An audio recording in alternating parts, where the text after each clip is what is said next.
All right, we're going to get started. So Eric from Chorus is going to talk about authentication with DEX, access control with DEX. Yeah.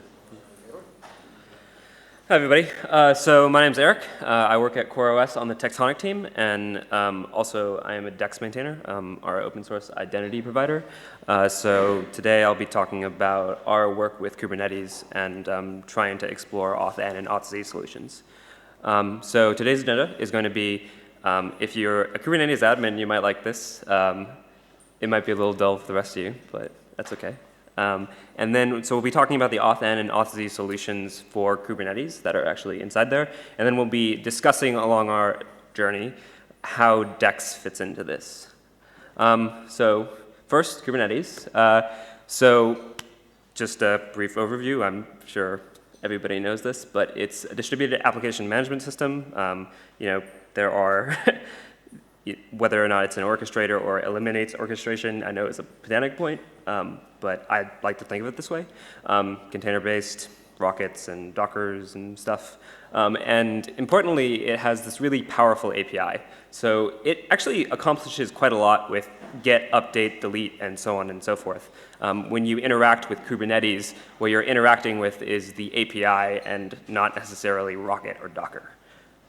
So just a little introduction to how Kubernetes works under the hood. So you have workers and you have a control plane. What the workers look like is you're going to have one of many, and they're going to have a couple things on them. So one, they're going to have a kubelet. This is the process that will talk to your container runtime and actually figure out, OK, I need to be running these containers in some fashion with some volume mounts and X, Y, and Z. And then you're going to have another thing that's a proxy, and all that does is, as requests come in, it figures out where to send them, right? So I have a request coming in, and I'm going to send it to this particular pod. So how do those things know what to run? So then we have the control plane. So the control plane is all these other things that you think of when you think of Kubernetes, right? So you have a scheduler, you have people on the command line typing kubectl, create, delete, XYZ. And the kubelet and proxy are actually just querying that system. And you'll notice here with all these lines, everything is just going through this thing called the API server, right? So everything is talking to this API server to discuss, OK, I want to create this replication controller. The scheduler might say, I see an unscheduled pod. I'm going to schedule that to a particular node. A kubelet might say, oh, hey, there's this pod I'm supposed to be running. Let me run it.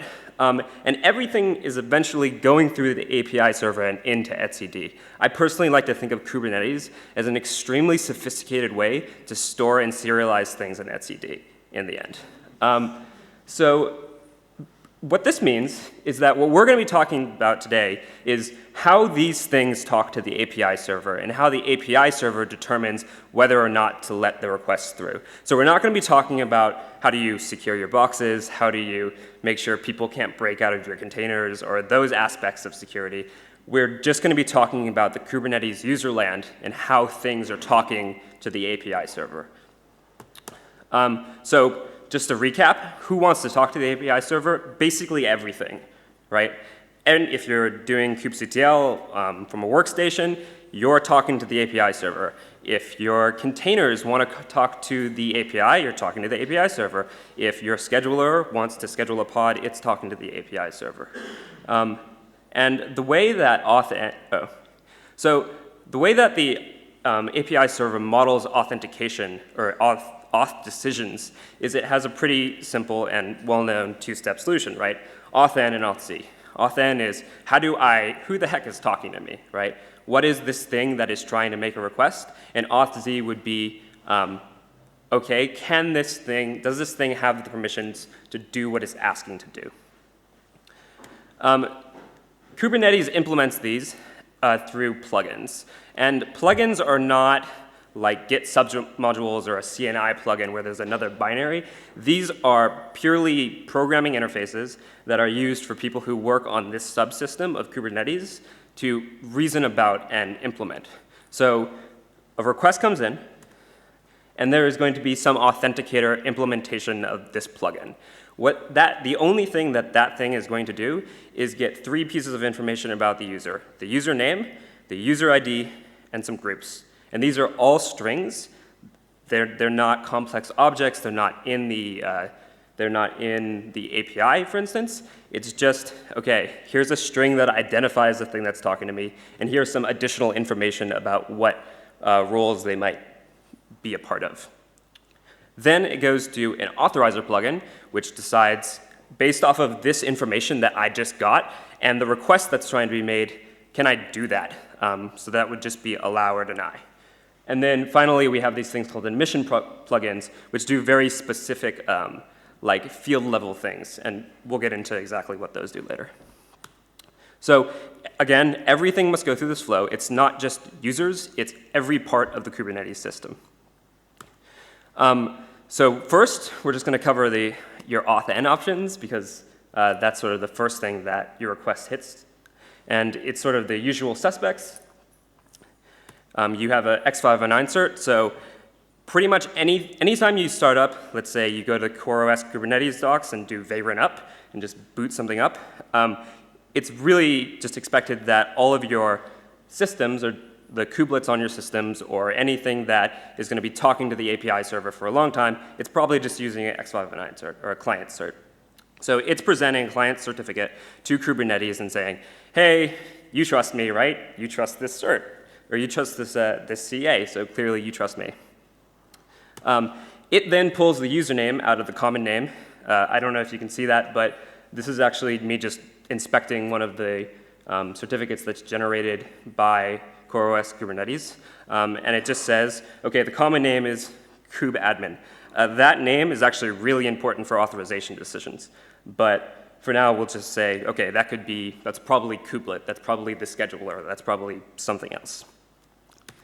So then there's, for userland, we're most commonly associating sort of userland authentication, like actual users sitting at a workstation, with something like a basic auth password or a token, right, a bearer token that you might think of something from like an OAuth access token. So you can actually configure these just statically as part of the API server. So for instance, these are actually just CSVs that sit on your boxes and the API server reads. So in this situation, for the first one, you'd say, OK, Eric can log in if the basic auth is Eric and password 1, and that's that user ID. And then when you start the API server, you just say, hey, here's the basic auth file. Go and look at this. It's a really similar situation for tokens, for a bearer token. This obviously is not ideal. It's not very dynamic. They're just files sitting on disk. Maybe you can have a cron job that changes them and kicks the API server. But it's sort of informative about the types of authentication requests that might be coming into Kubernetes. Another plugin, so to show an example of a remote plugin, would be Keystone. So Keystone is an identity service shipped by OpenStack. And what it is just, OK, I can point my Kubernetes API server at a Keystone server, and suddenly Kubernetes knows how to speak Keystone. When it gets a request, I give it my username and password in the authentication, and Kubernetes knows how to look up in Keystone and say, OK, that is that person I'm interested in. As a note, this plugin needs a little love, so if you're looking to contribute to Kubernetes, this might not be a horrible place to start. For things that are not, OK, I'm going to put in my username and password like an LDAP server or something, we have an Authn plugin called service accounts. So service accounts are really cool. Obviously, if you're running a Jenkins job, you don't want to have your username and password everywhere. And service accounts are actually an authenticator that's automatically loaded into all of your Kubernetes clusters. So if you have a Kubernetes cluster, you have this capability, unless you explicitly turn it off. So it's really simple. You can do kubectl create, and then you give it a service count, and you give it a name. Simple enough. What that does is that creates an actual object, a service account object in Kubernetes, and it has one secret associated with it. What that secret is it's the CA cert of the API server and a token. What this means is that you can create these, and if you have a specific flow that is user-based, like it's using a browser or something to get a token, that your application can just get around that. So obviously, like a Jenkins job would be a pretty good example. These secrets are actually automatically loaded into every pod. So every pod usually has a service account associated with it. And if you just use the basic Go Kubernetes client, you can just say, hey, give me the in-cluster client. And it will know to look up these based off of environment variables that are mounted, or that are put into the pod. A new one coming, a new authentication plugin coming in 1.3, contributed by Google, will be a token webhook. So, you're like, oh man, I don't have a Keystone server, or I don't want to mess with files on disk. So what the token webhook will allow you to do is it'll allow your user to just pass any arbitrary token into Kubernetes. What Kubernetes will then do is it will query an outside resource and say, hey, I just got this token. Who the heck is this? So this would be awesome if you feel like rolling your own authenticator and doing a lot of work. So that is definitely an opportunity.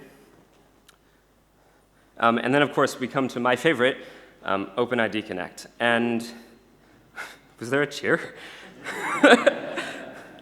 It's cool. I don't know if it, anyway. So OpenID Connect is contributed by us, and I like it because it is what we use in Tectonic with DEX. So a real quick overview. If you know of a thing called OpenID or OpenID 2.0, that has nothing to do with OpenID Connect, so just drop that in your mental model. It is basically just OAuth 2. So you do all the normal OAuth 2, and there's like some fancy discovery and stuff. But what it does do is it returns a signed token that you can do for offline access. So where in OAuth 2, like when you log in through Facebook, the token that Facebook will give your application is totally opaque to that application. It can't get any information out of it. Or maybe it can, but that information is probably not in a form that is reliable as you go on to another OAuth 2 provider. What OpenID Connect does is it gives you an additional token that has things like your user's email, which is really convenient when you're trying to figure out who the heck is talking to me. And it's signed, so it can be, so anything that can talk to an OpenID provider can verify a token. So DEX is an open source project. Go check it out and come open bugs and issues and hang out with us. It is an identity service. So the reason that DEX exists is because a lot of applications at CoreOS need to, at some point, identify who is talking to them. And at some point, you get tired of rewriting the same shim to go out to Google and figure out who is talking to me. So instead, we can run DEX as its own service globally within our organization, and everything that wants to figure out identity can just talk to DEX. And yeah, it implements OpenID Connect. So if you go to account.tectonic.com, you're going to see DEX. The first thing that you do when you go to that website, if you're not logged in, is it will redirect you to another DEX that is running. So you go to account.tectonic.com, and it will immediately reroute you to Auth.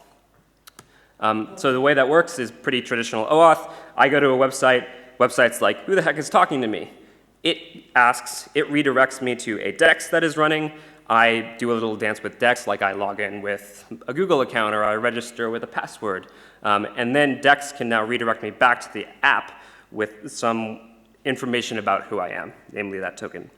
So in Tectonic, it's actually a really similar setup. So Fabian, if you were just at the Prometheus demo, use the Tectonic console. When you run Tectonic console with DEX, it does that same dance.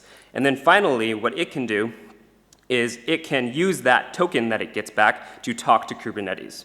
So it figures out who you are. It uses the token as a bearer token to talk to Kubernetes. And Kubernetes will figure out, based off of the public keys that DEX advertised, whether or not this is signed and appropriately identifies you as whoever you claim to be. So, fun stuff. What is cool is that Dex federates. So if you look back on this slide, you can have multiple login options, right? I can log in with Google, I can log in with email, I can log in with LDAP, which was contributed by a guy right there, so go hang out with him. So what Dex can do is, let's say that you have a particular application, you have a user store that Kubernetes doesn't understand. Kubernetes doesn't understand your GitHub, login, but Dex does. So what Dex can do is act as this sort of middleman between Kubernetes and whatever your actual user store is. And even though Kubernetes doesn't speak LDAP, because Dex presents a layer that is OpenID Connect, and Kubernetes does understand that, you can then log in with a particular identity store that Kubernetes doesn't understand. So for the 1.3 cycle, we're trying to improve this process. The biggest thing that we're trying to do with Kubernetes is have kube control understand OAuth 2 a little bit better. So hopefully, when 1.3 comes out, you'll be able to do kubectl login, if you have a browser, it'll open up and you'll be able to log in. And really importantly, you'll be able to do refresh token stuff, so you won't have to continually go get a new token. Which brings us to Authz. So Authn is pretty big, there's a lot of stuff. And now, just to remind everyone, we're at the part where we decide, okay, I know who is talking to me. This is user Eric. He has these particular permissions. Can this person do the thing that they're requesting? Hey, I've just tried to delete all the pods in production. Am I allowed to do that? So there are only a few authorization plugins so far. The one people are most commonly know is this thing called ABAC, Attributes-Based Access Control. This, like the token file and password file, is just a file on disk. And what that'll do is it'll have a simple expression that says it's just a bunch of JSON objects, line delimited, yeah.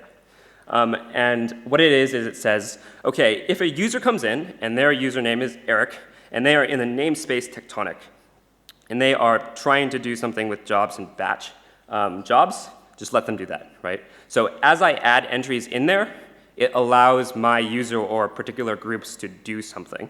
And then as these things grow, you can say something like, okay, if this person is in the developer group, they have access to every resource in the development namespace. Also, if they also happen to have access to the production namespace, but read-only. But as you can see, this sort of is just going to keep growing, right? So you're going to have like 100 lines or something, and eventually, and also every time you modify one of these, you have to kick the API server. And that's actually somewhat intentional, though I'll get back to that when we go over RBAC. So in 1.2, we contributed, we were like, this is not an acceptable state for the Authz system. So let's contribute something where Kubernetes, at least, can talk to an outside source and figure out, hey, can this person do this? So what it is it's exactly the same as the Authn plugin. As things come in and as requests come in, it will tell you, hey, this person is trying to access this resource. Are they allowed to do that? So again, it allows you to roll your own authorizer. If you have an existing policies that you want to define outside of Kubernetes, this might be a good choice for you. Just a quick word of warning. What happens when your remote service dies? So then nothing can access the cluster, right? So hypothetical situation, let's say I run my authorizer service inside of Kubernetes, and it dies. Suddenly, nothing can talk to the API server. Your kubelets can't talk to the API server. They don't know what to run, and nothing starts to get rescheduled. And obviously, that's not going to be the way that you do that, or please God, don't let it be the way that you do that. But it is important to understand that when you work outside, when you do services outside of Kubernetes, you sort of depend on those services. So importantly, if you're going to do this route and you want to say, hey, I have the sophisticated policies that I have defined outside of Kubernetes, you're going to want to do something like define some ABACs. So your workers can actually talk to the API server, and so your scheduler can reschedule your pods. So just fair word of warning. So the last one we're going to talk about is RBAC. And first off, I just cannot give a big enough warning before we go down this route. So this is active work being done for 1.3. Do not come to me when 1.3 is out and this is possibly not in and say, hey, you said that, X, Y, and Z. So just word of warning, we're really, really hoping to get this in 1.3, but it may or may not be there. So don't get mad at me. So the thing we're trying to do is we're trying to upstream what OpenShift has in their policies and clean it up a little bit while we do that. The basic idea is really familiar if you know RBAC. It's roles-based access control. And what it'll allow you to do is it'll allow you to define logical groupings of policies, right? And what that might look like is something like this. And just to show you how I don't know, active this is, that API version is actually wrong. The pull request changed the API group like this morning. So yeah. But what it will look like is it'll say, OK, I have some cluster role, and I'm going to call it namespace user. And that person can, has all the verbs on the particular API groups like v1 and batch1 for any resources in those API groups. So they try to do anything, just let them. But particularly, I do not want them to be able to change and modify rules. So they only get read access to particular API groups like the roles, so they can't modify them. And the cool part is these are just going to be objects in Kubernetes. So you'll be able to say kubectl create, give it that file, and suddenly you've loaded up policies. Just to give you an idea of how the role bindings will work as well. So you'll be able to define things at a cluster level and say, OK, I'm going to have a namespace user, right? And by the name of that, that might insinuate that this is not a good policy for me to define at a cluster level. But also, if I want to bind that in every single namespace, I don't want to have to make that object in every single namespace. So as you define roles, you'll be able to create role bindings within namespaces. And what that allows you to do is it says, OK, for this particular namespace, like Ed and Eric can log in as the namespace user, right? So they have those abilities within this particular namespace. Then in a different namespace, you can bind other people to those roles as well. So you don't have to keep on redefining roles for every single context that you want to use these in. Finally, the last part of this whole auth story is this thing called admission control. So admission control is this last little bit at the end, the admission plugins, and they do sort of a myriad of things. They're pretty fun, but some of them are more related to authentication and authorization and access control than others. So the biggest thing that we're going to talk about right now is resource quotas. So everyone should be using these because they're awesome. But what they allowed you to do is say, OK, I defined some resource quota, and I've imported the plugin. And if an action would exceed a particular quota, just completely reject it. So I don't care what happened in Authn. I don't care what happened in Authz. If it's gotten to me and it's going to go over the memory for this particular namespace, just flat out reject it and don't allow it. And that would be really good if you have interns and you've given them access to your particular cluster. So this is totally in Kubernetes right now. And you can just go ahead and create a resource quota object and say, OK, I want to limit the memory. I want to limit the number of CPU, the number of pods, the number of services, whatever you want. Then when you go and create it, just create it within the namespace, load that Auth admission control plugin as part of the admission control plugins that you load, and suddenly your namespace will be enforcing these. So I go, it doesn't matter again if I've passed Authn and Authz, you will not go over 5 services. Limit ranges are similar to that, but for pods. So pretty simple idea. You can define some basic limits on what your pod is able to do. This would be good if you're doing long-running jobs and you don't want to starve out other resources in your system. So there's a bunch of other stuff in admission control. My favorite is deny escalating exec. Who knows what that does? So this one is one you all should be doing or allowing. This says, if I have a privileged pod and a privileged container, do not let anyone execute a command in there. So if I have something that like loads the, has no security contexts and maybe mounts in the Docker socket, don't let anyone execute a command in there, and don't let anyone pop a shell. So please turn that on, for God's sakes. Initial resources is an experimental one, but it's kind of cool. What it will do is as your pod, as you create pods as it goes in, it will set default, if you have not specified resource constraints, it will set default reasonable values. So that's another one that's cool. Security context deny. I actually forget. Oh, yeah, that is, your pods cannot have a more permissive policy than the containers that define them. And then finally, the service account stuff.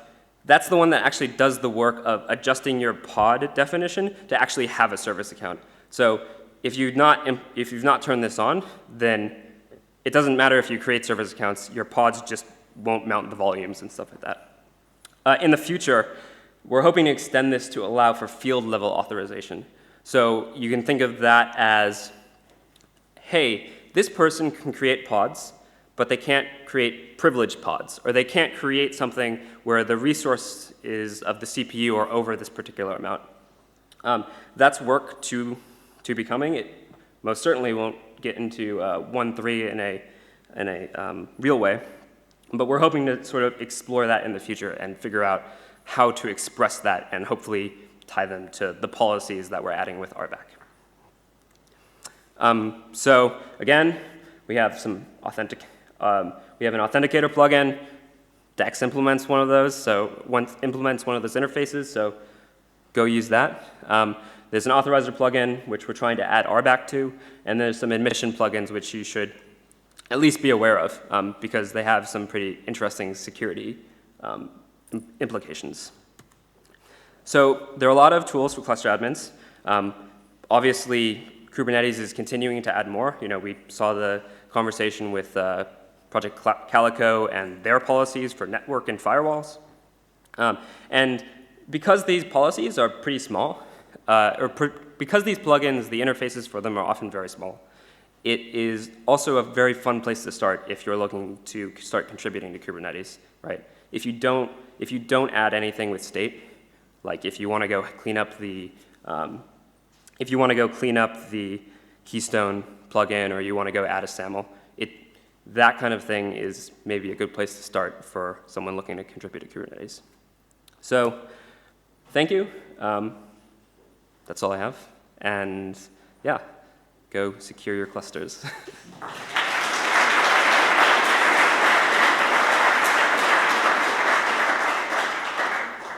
We have a few minutes for questions. If you have a question, just put your hand up and I'll bring the mic.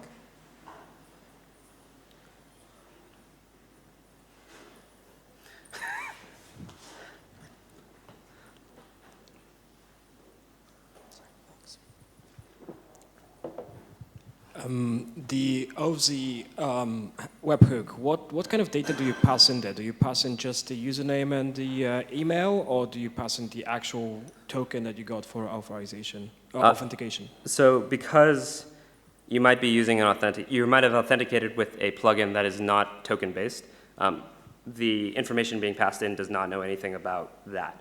So what you do get is you get the user, you get their user ID, you get the groups that they're a part of, assuming that you've passed that in with the authentication.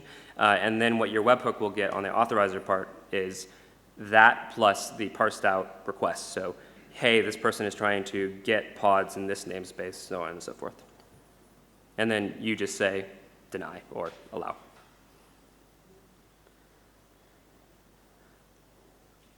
Any other questions? All right. Oh, Well, all right. thanks. Thanks, sir.